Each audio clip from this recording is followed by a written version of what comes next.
O Tratado de Tordesilhas, assinado entre Portugal e Espanha no ano de 1494, já dava indícios do conhecimento prévio que as duas potências náuticas tinham sobre a existência de terras na América do Sul.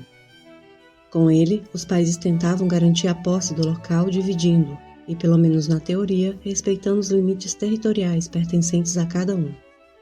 Mas além de criar uma insatisfação nos demais países da Europa, com essa partilha do mundo eles também conseguiram atiçar as intenções expansionistas de alguns deles, que passaram a se lançar nas grandes navegações de exploração.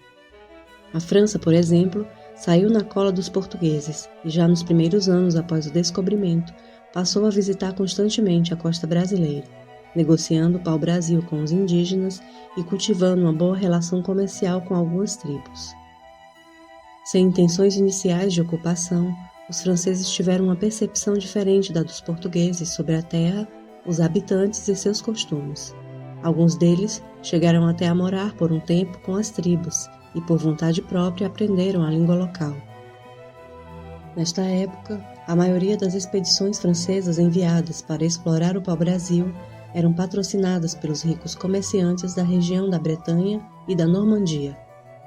E foi em uma das cidades dessas regiões que aconteceu a famosa Festa Brasileira de 1550.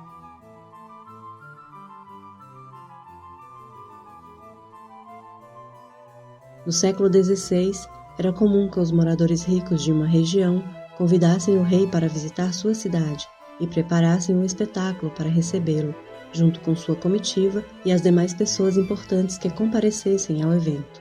Em geral, essa prática tinha também interesses comerciais, ou seja, servia para solicitar ao monarca algum patrocínio ou investimento em negócios locais. No caso de Rouen, a festa foi organizada por um grupo de comerciantes que se dedicavam a enviar expedições de exploração ao Brasil, e com o espetáculo eles esperavam que a coroa francesa passasse também a patrociná-las, e talvez pensassem um projeto colonizador para cá.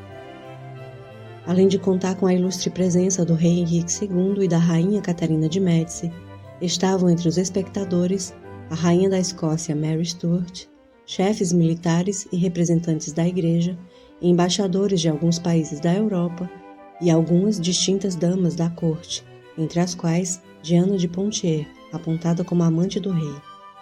Para a produção do espetáculo, eles trouxeram do Brasil 50 índios tupinambá, que junto com mais 250 franceses, conhecedores dos costumes e da língua tupi, teriam que reproduzir seu dia a dia. Foi necessário também que se contratassem mulheres francesas, algumas sendo prostitutas locais, que como figurantes demonstrariam a relação familiar nas aldeias indígenas. Todo o cenário foi construído próximo ao rio Sena, e as árvores, as habitações e animais e frutas importados daqui foram usados na decoração. Para dar mais veracidade ao espetáculo, os figurantes, assim como os indígenas, estavam todos nus, tendo apenas seus corpos pintados com as mesmas tintas produzidas pelas tribos no Brasil. O teatro incluiu ainda as atividades de pesca, caça, dança e, é claro, as guerras, travadas tanto em terra quanto em canoas nas águas do rio Sena. Segundo foi relatado, o rei e os demais convidados pareceram se agradar de toda a festa. É difícil dizer se naquele momento ela serviu totalmente ao seu propósito de convencê-lo a investir na exploração e ocupação das terras brasileiras. O fato é que 4 anos mais tarde, um dos convidados da festa, de nome Nicolas Durand de Villegagnon, conseguiu da coroa francesa o recurso para a expedição à Baía de Guanabara, onde posteriormente iria se estabelecer a primeira colônia francesa no Brasil. De acordo com alguns pesquisadores, essa festa pode também ter influenciado filósofos e humanistas a defenderem mais tarde a ideia do bom selvagem, onde seres humanos vivem melhor de forma pura e inocente em seu habitat natural. Depois de tudo isso, a festa brasileira em Rouen ficou esquecida por quase 300 anos, até que no século XIX veio ao conhecimento público pelas mãos de um francês, especializado em pesquisa sobre temas brasileiros. Jean-Ferdinand Denis veio para o Brasil por volta de 1816, ocasião em que se encantou pela cultura brasileira. Posteriormente passou a se dedicar em pesquisa sobre a história do Brasil. tendo uma de suas obras adotadas no Segundo Reinado como livro didático pelas escolas.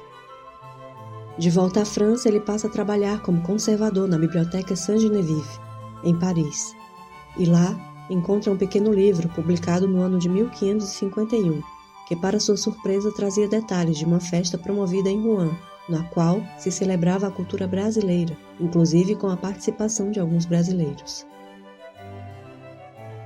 Ele então decide publicá-la no ano de 1851, com o título Uma Festa Brasileira Celebrada em Rouen. E graças à obra de Ferdinand Denis, esta espetacular história foi resgatada para a posteridade.